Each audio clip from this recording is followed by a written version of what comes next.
What's up, everyone? Welcome back. Lexi Rafael here, and as always on our interviews, we have Michael Johnson here joining us, and this is another behind-the-scenes episode. And today, we have a very, very special guest. We have Mr. Dana Derricks in the house. And just a little bit about Dana. Dana is leveraging his 13 years of experience as an award-winning business owner, consultant, 12-time author, and one of the top marketers on the planet. We are so excited to bring him in. So we will cue the theme song, and then we're going to introduce you to our guest. Michael, you got that theme song? I got it. Let's do it. Listen, there's a lot to learn when growing and scaling your business. That's why we created the Business Choreography podcast, where we talk about choreographing your marketing, operations, and sales into dynamic systems that increase your revenue and your impact. We'll explore solid business principles and discuss all things that make businesses dance to success with clarity. We'll help you figure out where the holes are in your business and what you can do to fix them. Think of us as your official business choreographers, aka your insider growth strategists. Remember, your choreography matters. Welcome to the Business Choreography Podcast. What's up, Dana? Hey! I'm so excited. That fired me up. What a great intro. Love it. Nice. Thank you. I love it. All right, we let's have get you on the Oh main yeah, screen. don't take Here me we off go. the screen. Yeah, We gotta see Dana that is beautiful the beard. main event. Absolutely. I'll take it. Dana, it is a pleasure to have you go here. for it, Michael. We both Well, have too many things to say. I know we take- have so much we want to ask you about. It's a pleasure to have you here always. You've done so much for us in our business and on our journey, and I feel like along the way you've been such an incredible anchor for so many of the projects and so many of the things that we do. We have your stuff, we promote your stuff, we promote you, and we just think you're awesome. So thanks for being here. Wow. That is very humbling. I appreciate that very much, man. It means a lot. So thank you. I'm excited to be here. Woohoo! Awesome. Well, I'm going to start off with the first question. As you heard in the intro, we talked about that rabbit hole moment. And for us, the rabbit hole moment was we saw Russell Brunson and we saw his perfect webinar script, and we got the perfect webinar script. And then all of a sudden it was like that down the rabbit hole moment into marketing. And so we want to know what your down the rabbit hole moment was. Oh man, that's great. That's quite a rabbit hole, by the way. I've been down it myself. It's something. My rabbit hole actually, it was in college. So I was like 20 years old. I had just I had a night class, and then I went to Taco Bell after, and my card I was desperate. I was hungry, and my card got declined for like $6.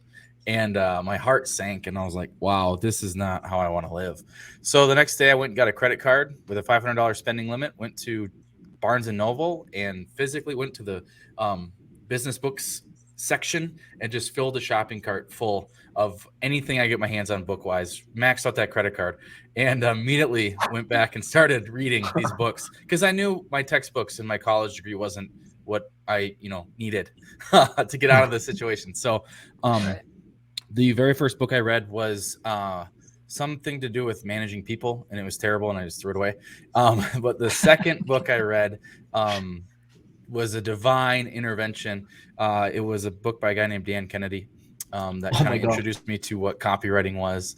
And so I kind of hit the lottery there by being able to get into that rabbit hole when I did. And I guess to kind of show you what happened then, 6 months later, I was making six figures as a copywriter. And my senior year in college, I was making over $336,000. And that was more than everybody on campus, including the president. So that's where that rabbit hole ended for me. Copywriting.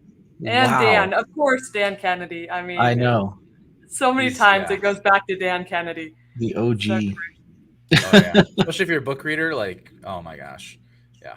No doubt. Right.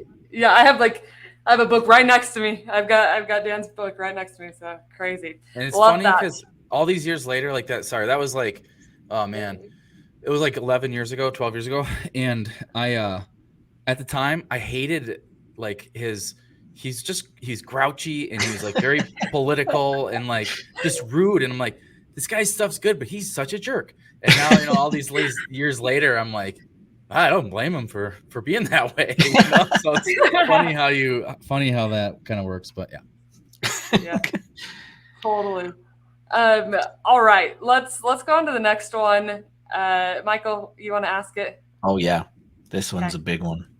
So we talked about your rabbit hole, but in business, you know, you've been down this road, you've done a lot of things, you've done some pretty cool stuff, but have you ever had to throw a Hail Mary just to keep the business going?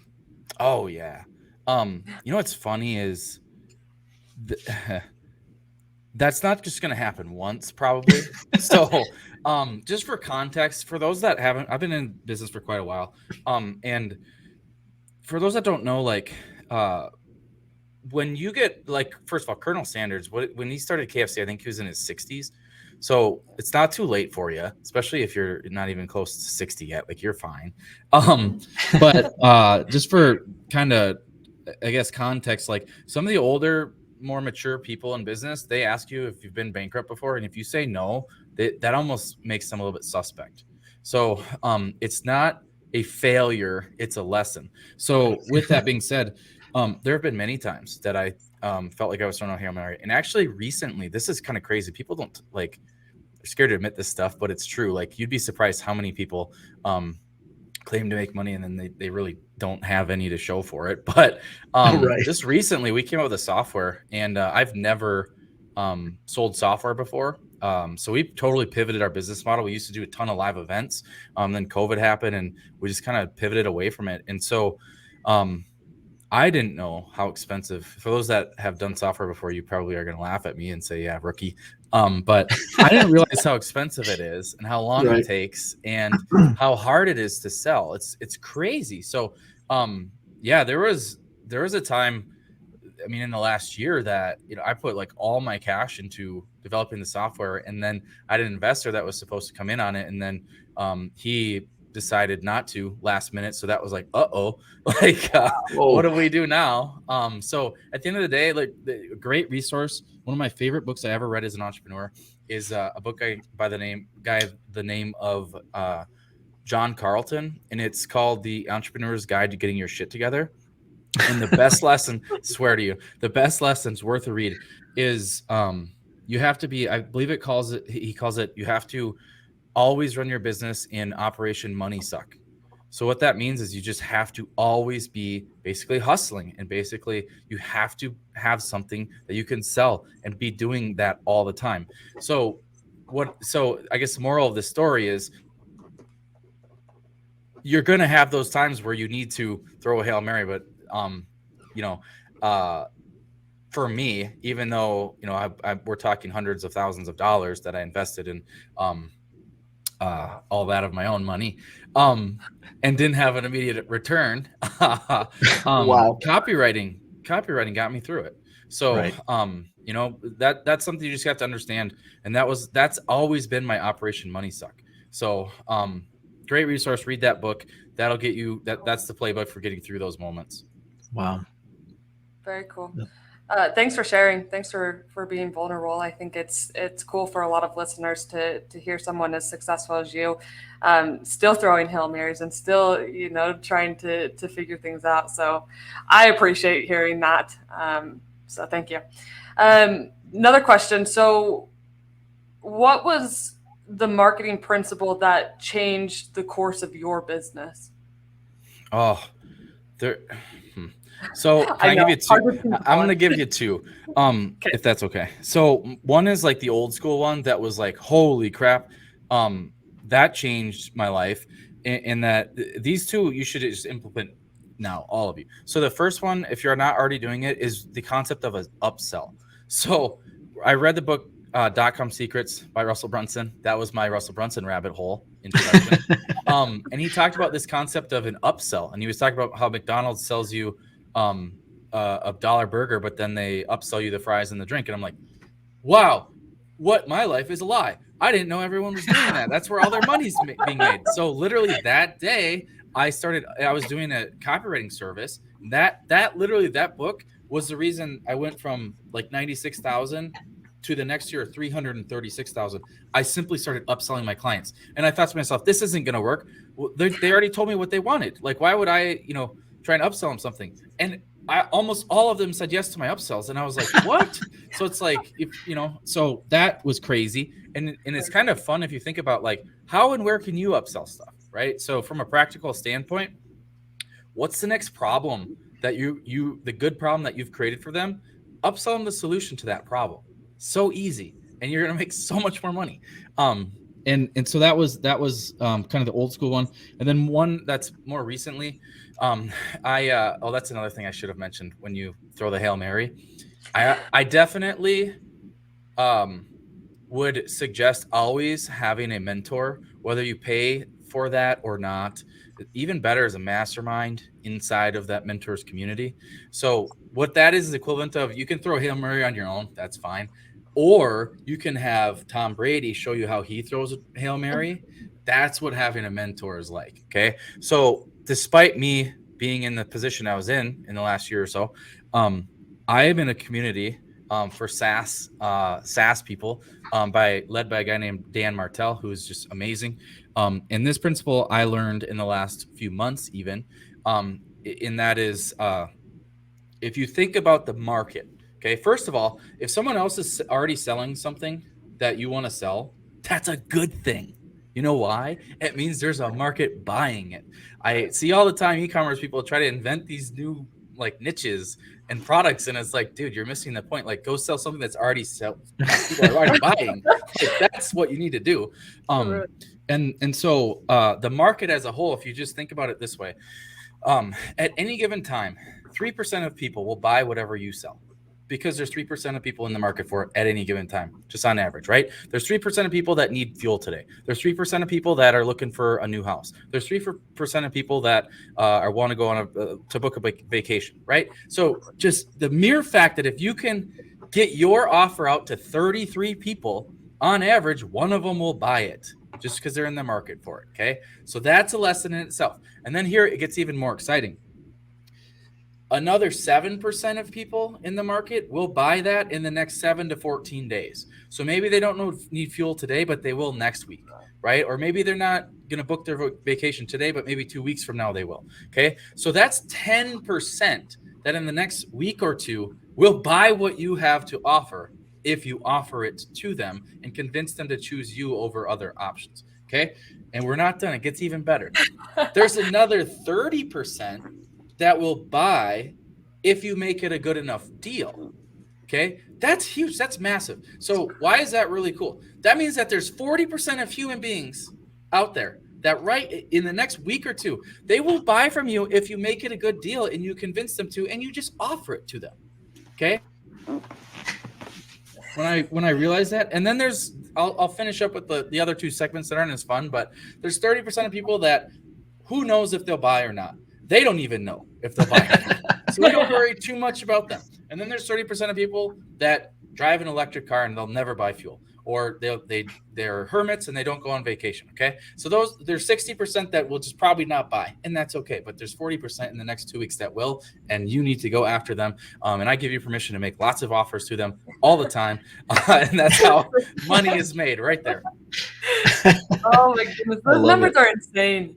That is crazy. Absolutely insane. Thanks for sharing that. That's so cool. We deal with a lot of customers in and out and dealing with marketing. We frequently have noticed this come back to us, and so we just decided we are going to make it a thing to ask people about. We often get back people saying, "Well, I don't need marketing in my business," or I don't need marketing right now. What are your thoughts about that, and what would you tell them? First of all, you do not know what you don't know. So like, right. Yeah. And saying that to you guys, of all people, that they're doing you a favor by telling them I'm not a good person to have as a client. So that's what they're projecting. At least that's how I would take it. But to kind of correct them or course correct it in all seriousness, the best time to plant a tree was 15 years ago. The second best time is today. So you always need marketing, and you always need to be marketing. even if you're busy, even if you're doing well, even if your sales are coming in, et cetera, like there's so many things that are out of our control that like I look in my hometown here, our movie theater just announced that they're going out of business.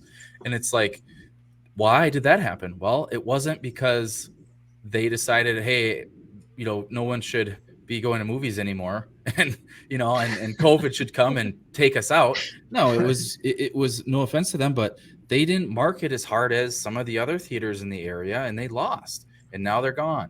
They're going to be gone. So even if things are going well, like foot on the gas, like it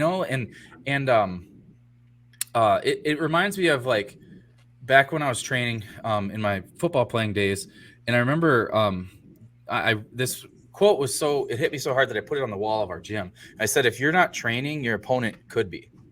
Okay. So look at it that way. Like your business, you're in competition, right? That's like somebody that is an Olympic athlete saying, well, I don't need to train right now. Like my Olympic, I don't have another Olympics for 3 years. Okay. Well, I'm pretty sure your competitors are going to be training. So you might want to think twice about that. So that's how I see it. You should always be marketing regardless. Awesome. Agreed. Thanks. I love that. We oftentimes talk about a number of different things. So the next few sets of questions are going to be, basically around this topic. So Lex, why don't you talk to him a little bit about OLE, and we'll lead into the next set of questions. So we just have a framework called OLE. It stands for your operating system, your lead gen system, and your evaluation system. And so we have questions that are in those categories. And when we're talking about the operating system, it's like everything that happens once you get the lead, like what's going to happen from there to get the sell and convert them. And then when you're looking at the lead system, it's everything you're doing to get the lead. And then the evaluation system is analyzing all of that. And so we want to ask you some very specific questions in those categories. So we're going to start with the operating system. Michael, go ahead and take that first. Okay, I'll get it. At what point did you realize having a marketing system was more important than running a one-time tactic? Ooh, that's a great question. It's when I wanted to not see my annual revenue go down ever. So yeah, it has to be a system. It can't. And another thing is that I pivoted into software with, I think it's a good lesson for everybody, is like, you got to have recurring revenue. Because to sell somebody a $10,000 copywriting project one time versus selling them a $5,000 retainer, it's not any more difficult to sell either of them. Right. So, but the one is worth so much more, and you don't have to keep going back. It's like, chasing that next project. It does get old pretty quickly. So yeah, recurring is king. Yeah, for sure. What's the core product in your business? Is it that software, or is it something else right now? It is. It's the Dream 100 software right now. Yep. Cool. Awesome. Cool.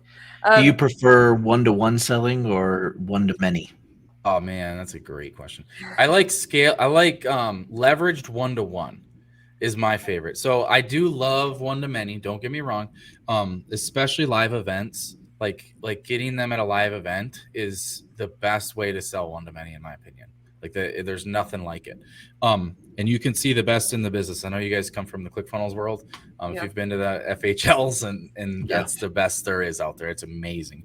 Yeah. But leverage one-to-many, what I mean by that is, like, for example, I use the Dream 100 software to do this. So what that means is I don't like phone calls, like per se, especially if they're not really well qualified and vetted and even pre-framed. Okay, so for example, this is a Dan Kennedy tip. He wouldn't. This changed my life. He's like, I don't even get on a phone with the prospect unless they've read a book of mine, and I quiz them on it. So I'm like, ding, ding, ding. I will never get on the phone with anybody that has not read my book ever again. And it has been so remarkable because the book does the selling, right? I talk about sell the thing that sells the thing. Let the book sell. It does a better job than me to sell stuff, right? So that's one bit of leveraged one-on-one, I think, is minimizing the amount of time that you are required to be involved, and then using tools like Dream 100 software that helps to remind you to follow up with them, and then gives you the ability to copy and send a script within like 3 clicks. That type of thing is also very handy as far as one-to-one. Cool. For those that don't know, we know what Dream 100 is, right? But can you tell our audience a little bit more about Dream 100 and what that means? Definitely. So Dream 100 is a concept that was coined by a guy named Chet Holmes. Chapter 6 of his book, The Ultimate Sales Machine, talks about it, and that changed my life. And I kind of got obsessed about it. And so I wrote 3 books on it, and came up with a bunch of cool stuff around the subject. And basically what the Dream 100 is it's identifying others. Yeah, there it is. Michael's got it. It's identifying other people and businesses, that you can provide a value exchange with, and you all can level up together. So that could mean a ton of different things. So let's say you want to you need more traffic. Well, you can go and get on people's podcasts like this, and you can get in front of people that way. Or it's, hey, I want to go and I want to hire the best person in the world to run my Facebook ad campaign. Well, Dream 100, it's, make a list of the top 5 and then go after those 5. And, if you get one, you win. So that's kind of the quick version of what the Dream 100 is. Love it. Yeah, you got to get the book. We'll make sure to put the links because it'll change your world. It will. Read it in like one sitting, I think. It was awesome. fabulous. Oh, yeah. It was so good. So good. Cool. Let's see, where did that go? Not to mention our staff. We make all our staff read it. Oh yeah, we Yeah.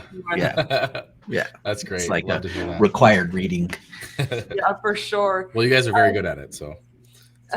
Thank you. Let's move on to the lead side of things. So do you run ads at all in your business? We definitely have in the past. Okay. We don't do much now. More like retargeting or reaching our existing audiences, that type of thing. But we have in the past, yeah. Cool. And are you the one that runs the ads, or have you just hired that out? Oh man, I do not. So I've hired every single possible human, I think, out there. So agencies, former Facebook employees, my own internal staff, parking them in front of courses and programs to learn it. So I've tried everything. I've never ran an ad myself though. And my account is disabled, so I can't. Well, there's that. That's a little bit of a problem. Okay. Oh, geez. Facebook, what do you do with them? Gotta love Facebook.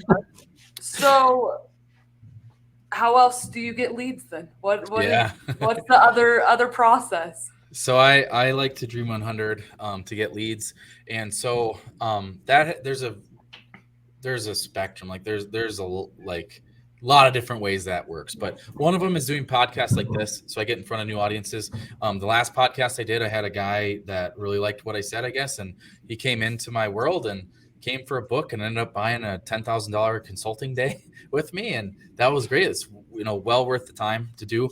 Sure. So that is a go-to podcast, definitely. Also, one thing we've been doing a better job of traffic assets and looking at acquiring different existing traffic sources. So like I acquired a Facebook group a couple months back that has over 100,000 members. Whoa. And I acquired it for less than $5,000. Nice. So that type of thing, how long, it took the guy 7 years to build that up. So a lot of people start from scratch, and you really shouldn't, or you don't need to. You have to find good deals, and usually the deals are not for sale. Hint, hint. Just like in real estate, the best deals are not for sale. So looking at acquiring, it's just like, all right, who are my dream customers or clients, and where are they? Like, are they in Facebook groups? Are they watching YouTube channels? Are they listening to podcasts? And then seeing about, just starting conversation, Dream 100 to see if you can acquire the asset. That's awesome. I love that. So many times I've heard people pinhole themselves in Dream 100 stuff, and they're like, well, I don't really want to go after somebody's audience, but there's like so many ways to do it, and there's so many ways to approach it, which obviously having the software is going to help them. We'll talk about that some more later. We're not going to let you go without sharing with us all the ins and outs of that as well. Yeah, for sure. All right. Well, let's. Have you ever done like YouTube ads or any of that stuff, or are you just it's just not really ads kind of? Yeah. So I've tried. This is what I've kind of. They work. Don't get me wrong. Ads work, obviously. But for me personally, I've never seen. I've done a ton of webinars in my life, and I've never seen and we've done very successful ones, but um, I've not seen anything convert better and get you better acquisition costs and all that than a book in a book funnel. So we went all in on book funnels. Right. We stopped doing webinars, and what we noticed, we tried to run YouTube ads to our book funnels, and we had some of the best in the world trying to do this, and it just didn't really work because it's like it's kind of hard, I think, for someone that's on YouTube to go from video to order a book, wait for it to show up in the mail. So Right. that's simply the reason we haven't had success with YouTube ads. Cool. Because your main thing is the book funnel, because that converts the best, but the ads is not the best route to get to that funnel. YouTube ads, correct. That's what we found. If it was a webinar, we probably would have crushed it, but that's just kind of the channel we chose as the book funnel. Yeah. I love the fact that, and for those people listening, if you haven't recognized it, he's like, this is the direction we chose to go. And I think so many times you hear so many different versions. You should do YouTube, you should do Facebook, you should do this, you should do that. And a lot of people feel like they're trying to do so many different things. And the ones that have found success have always chosen. They've always said, okay, I'm going to do this. I'm going to make this channel great. And this path great, and then maybe we'll think about the other stuff. I like that a lot, man. It reminds me of I'm just gonna drop all these books for the listeners here. Yeah, so, I love it. One of the only parts of Grant Cardone's 10x rule book, outside of the 10x rule, which I think is cool, is when he first started on Twitter, like he didn't know what he was doing, and he wasn't seeing any sort of ROI on it and was wondering, kind of thinking, why am I doing this? And then he said, well, you know what I'm going to do? Excuse my language here. It's his language, but he's like, I'm going to make Twitter my bitch. And then he declared it and chose Twitter. And within like 6 months, he had grown a huge following, and, it was all really worthwhile. And that's kind of how I look at things now too, is like, I'm not going to let it win. Like, you know what I mean? Like, winner's going to win here. So I love what you said about choosing and then going after it and winning. Yeah. All right, this is Lexi's favorite section. Oh, we got to ask about the lead magnet. Oh, I skipped that one. Don't skip. I'll ask it. What's the best lead magnet that you've ever built, ever created? Yeah, so it depends on your goals. Okay. But for me, so let me just break this down for people that are looking to choose the different options. Yeah. I love Russell Brunson a lot. He's one of my mentors. I do think one of the messages that people hear from him, they misconceive. So what I mean by that, not everybody needs a webinar. Okay. I know that like you get into that world and you kind of feel like you need one. And I can't tell you how many times I've had conversations with clients and I ask, well, who's your avatar? And they'll tell me, well, CEO of a company. And I'm like, let me ask you something. And they're like trying to run a webinar or run Facebook ads to it, and it's like failing. And I'm like, can I just like, please, what do CEOs consume? Like, what's their claim to fame? What do they do 52 times a year? They read books, right? They read 52 books on average a year, one a week. And I'm like, how many webinars do you think they watch? 2 hours long, boring. About 0, probably, maybe a couple. So it's like, let me just bring this back commonsensically. Like, what is your avatar consuming? Give them that. So to me, webinars are great. They work well. In a little webinar hack for anybody out there that has webinars or wants to do webinars, or even especially if you sell them as a service. Sorry, this is an off-topic rant. The world's best webinar is if you can find a way to become part of the education for continuing ed in those industries. So like, for example, we had a client that was a surgeon and a doctor, and he partnered with us and created a marketing agency.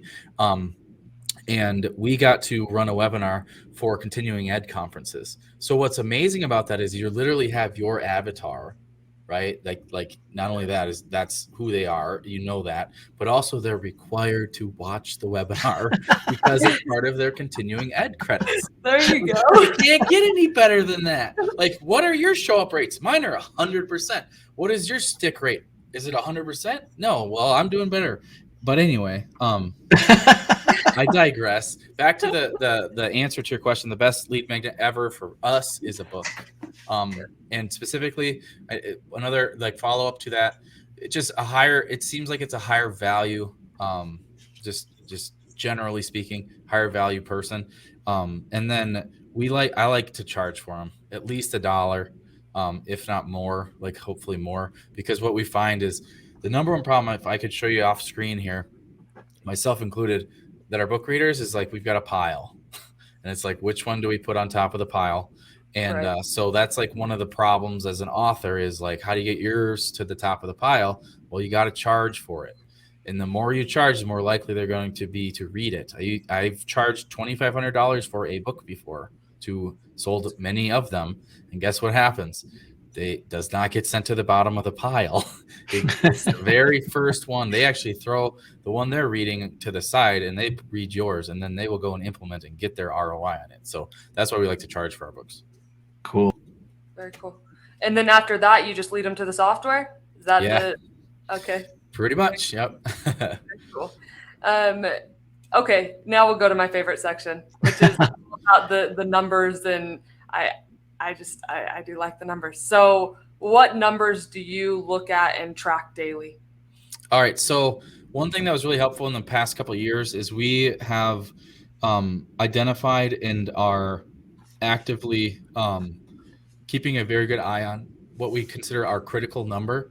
So everybody has this in your business. You guys probably know this all too well, but if you haven't identified what your critical number is out there, like you need to. So ours is our number of books sold per day or per week. Okay, so we know what the critical number is if you do well with that one thing, the rest will kind of take care of itself.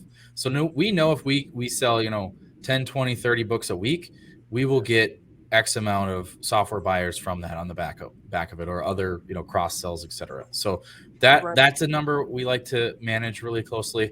Also, as a software company now, churn, it's the number one thing that makes or breaks a software company, and it's kind of crazy and a pain in the rear, but that's a thing. Also, churn, if you have any sort of MRR as an agency, like retainers or that too, churn, you got to get your churn under control and optimized.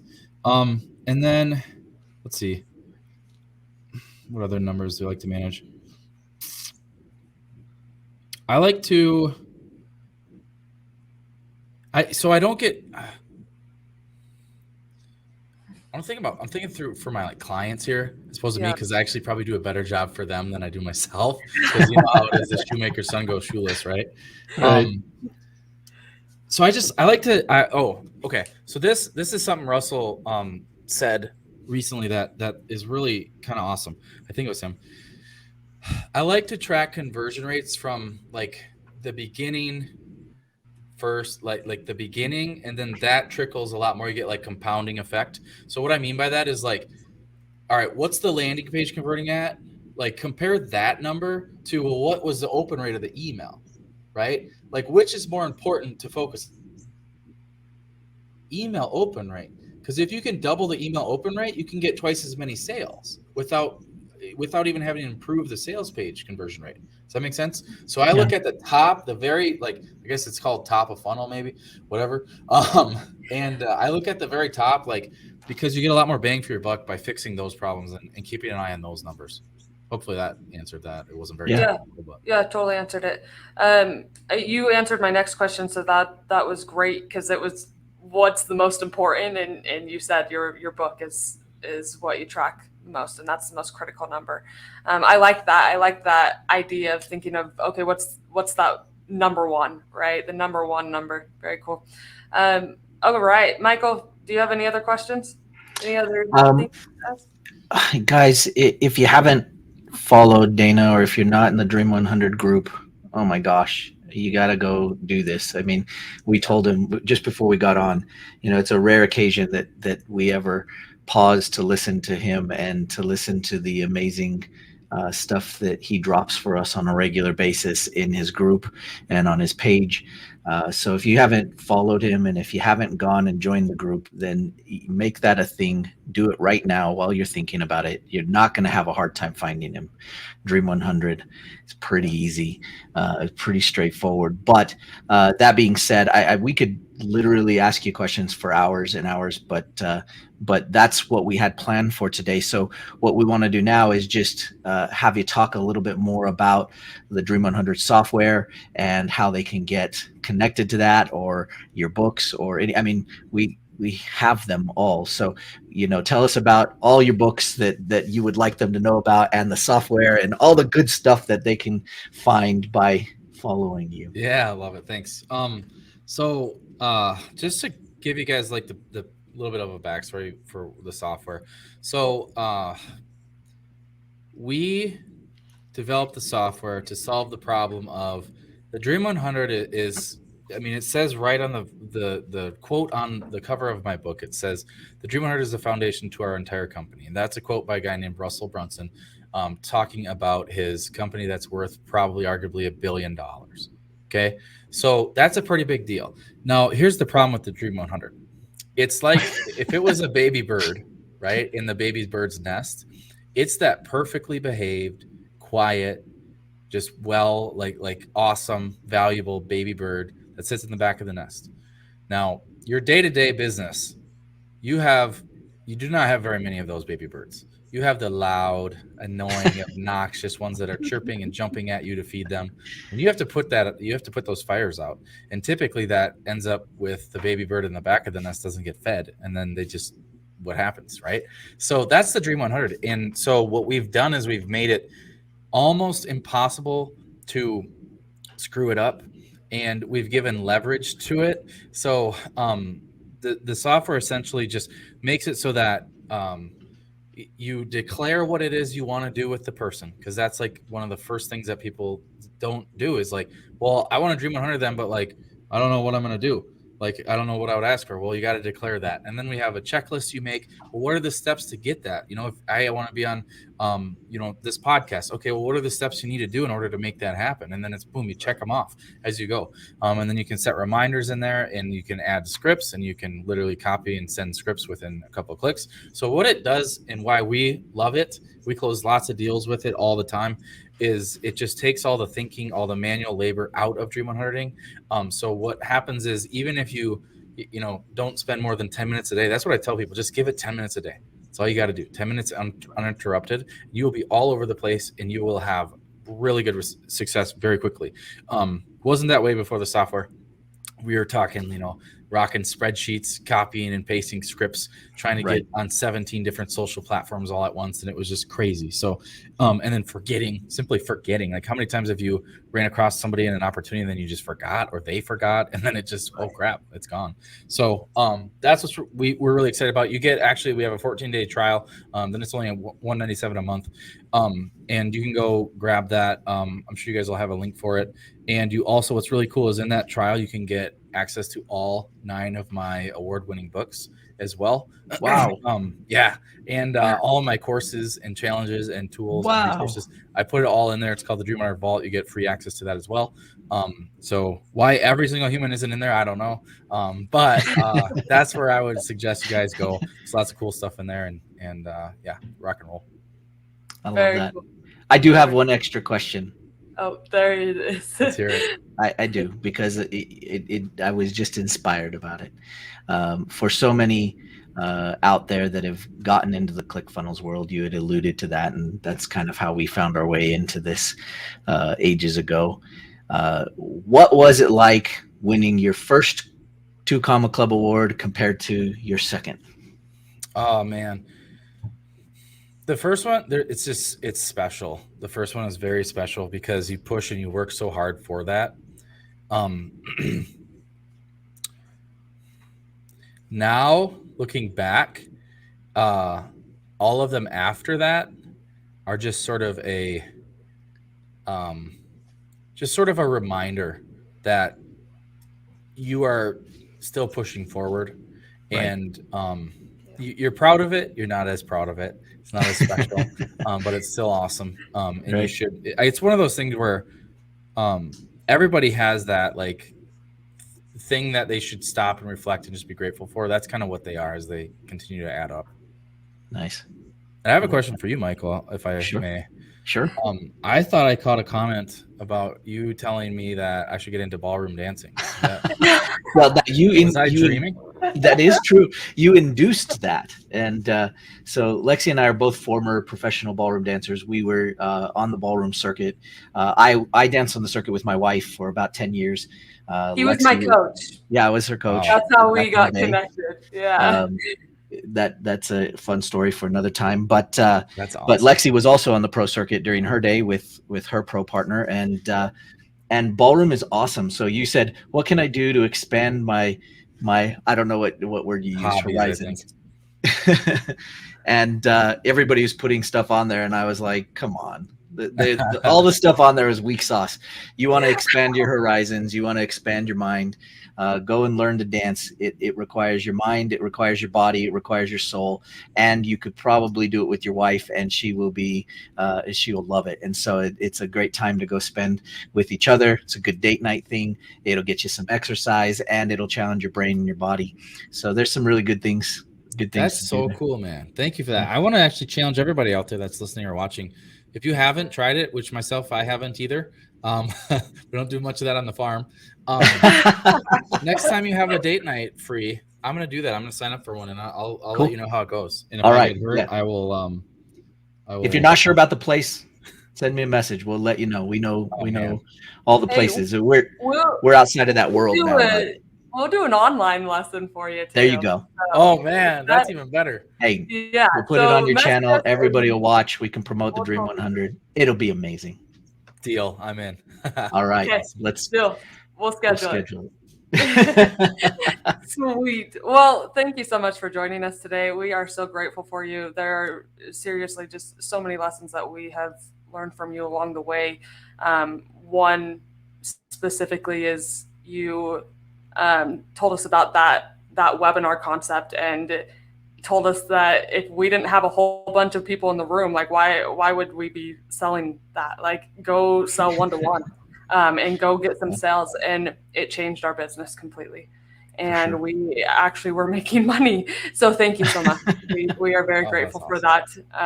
And we have passed that on to a lot of people who have also made money. So that's really fun. So thank you. We're grateful that you're on the show, and everyone go check out Dana's stuff, and we'll have a link down below. And that's the show today. Thanks so much. Thanks for joining us today. Want more business choreography? Check out our website at bizchoreo.com to find out more. And find out how the choreography for your marketing, operations, and sales can raise your revenue and create more impact. Remember, every business needs choreography.